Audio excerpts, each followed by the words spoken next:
Welcome to Everyday Money Matters, where we explore practical tips on saving and making money in your daily life. Get ready to embark on a journey towards financial empowerment and smart choices.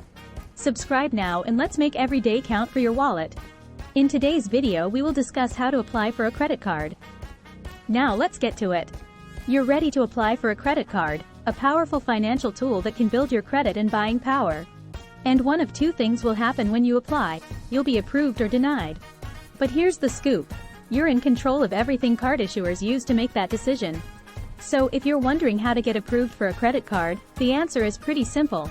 You need to align your credit with the right credit card, and then be willing to do a bit of legwork to improve your credit if you're not approved right away. And don't worry, we'll guide you through the process in 6 basic steps. How to get approved for a credit card in 6 steps. Determine your credit score. The most crucial factor issuers look at is your credit score, which is a number that tells lenders how likely you are to pay back a debt. This number is calculated using information in your credit report, including payment history, your record of on-time payments, amounts owed, your total debt and how much of your current revolving credit is in use. Credit history, how long you've had credit. Credit mix, the types of credit you have, such as revolving credit and installment loans. New credit, the number of times lenders have looked at your credit in the past year. There are 2 major agencies that produce credit scores, FICO and VantageScore. FICO scores range from 300 to 850, with higher scores indicating greater creditworthiness. Excellent, greater than 800. Very good, 740 to 799. Good, 670 to 739. Fair, 580 to 669.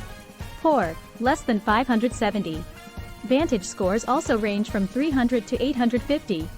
Excellent, greater than 781. Good, 661 to 780. Fair, 601 to 660. Poor, 500 to 699. Very poor, 300 to 499. You can check your FICO score for free through FICO and Experian. Some issuers provide free access to your FICO score if you already have a credit card. Discover, Citi, and Wells Fargo all offer free FICO score access to eligible cardholders. If you want to access your Vantage score, you can do so with a Capital One, Chase, or American Express credit card. Though your credit score is the most important factor that issuers evaluate, they'll also look at other factors like your debt-to-income ratio, monthly mortgage or rent payments, and whether you already have a relationship with the bank. If needed, focus on improving your credit score. Though credit card issuers don't publicize what credit scores are needed to get approved for certain cards, typically, the higher your credit score, the more likely you are to be eligible. Since your payment history and credit utilization ratio are among the most heavily weighted factors in your FICO score and Vantage score, you'll want to make your payments on time and in full on your existing cards and keep your credit utilization ratio low. Generally, experts recommend maintaining a credit utilization ratio of less than 30%, so if your card issuer extends you $10,000 worth of credit, you should aim to use less than $3,000. Also, try to limit the number of cards you apply within a short time frame. When you apply for a credit card, issuers look at your credit report, triggering a hard inquiry. Hard inquiries negatively impact your credit score and can stay on your report for up to 2 years, though FICO only uses hard inquiries to calculate your score for up to 1 year. 3. Figure out the kind of credit card you need. You'll want to look for a credit card that aligns with your spending habits and that you're likely to get approved for based on your credit score.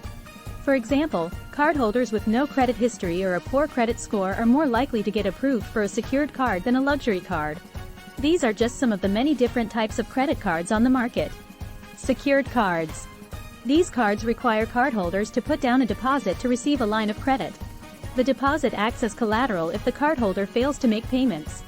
Secured cards are best for those with little to no credit history or a poor credit score. Student credit cards. If you're a college student and don't have a credit history, student credit cards typically have more lax eligibility requirements and lower credit limits than other credit cards. These cards may have a higher interest rate, since college students are usually considered more risky to lend to, and offer limited rewards. Travel credit cards.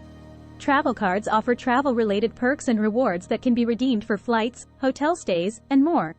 Rewards, usually miles or points, can be transferred to different airline and hotel partners. Typically, travel cards offer perks like access to airport lounges, different types of travel insurance, free checked bags, and more. Business credit cards. Small business owners may use these cards to earn rewards on business-related spending or receive a higher spending limit. To qualify, applicants may need to answer questions about their business. Cashback credit cards. Unlike travel credit cards, cashback credit cards offer rewards that can only be redeemed for a statement credit, cash, and gift cards, but usually not travel.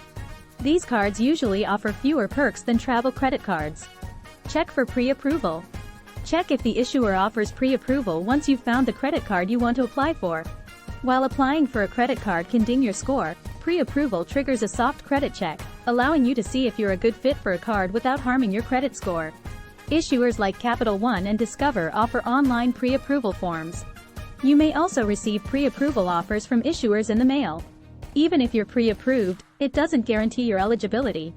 Apply for a credit card. When you're ready to apply for a card, you'll need your personal information, like your email, social security number, SSN, annual income, and monthly housing payment. When you enter your income, you may also include your partner's income, as long as you have reasonable expectation of access to it, which could boost your chances of approval. Typically, you can apply for a credit card online, via mail, phone, or in person at the issuing bank or credit union. If you're not approved, don't give up. If your application is declined, you can request a reason for your rejection, and the issuer must comply within 60 days because of a law known as the Equal Credit Opportunity Act. Some card issuers will also mail you a letter stating why you were rejected, even if you don't specifically request one. While you can try to appeal the rejection with the issuer, sometimes these efforts are often unsuccessful. Instead, you should focus on boosting your credit score or building your credit history. By becoming an authorized user on a primary cardholder's card, you can benefit from someone's credit history without being on the hook for any payments. However, choose your primary cardholder wisely. If the primary cardholder is bad with their credit, it'll harm your score too. If you want to build your credit history, a secured card is a good option for cardholders with little to no credit history or a poor credit score. The takeaway: if you're not approved for the first credit you apply for, don't fret. Whether you've been rejected because of existing credit card debt or a short credit history, improving your score and building your credit history is possible. You may need to prioritize paying off your debt or establish a credit history by signing up for a secured card. Thanks for watching. Please like, share and subscribe for more.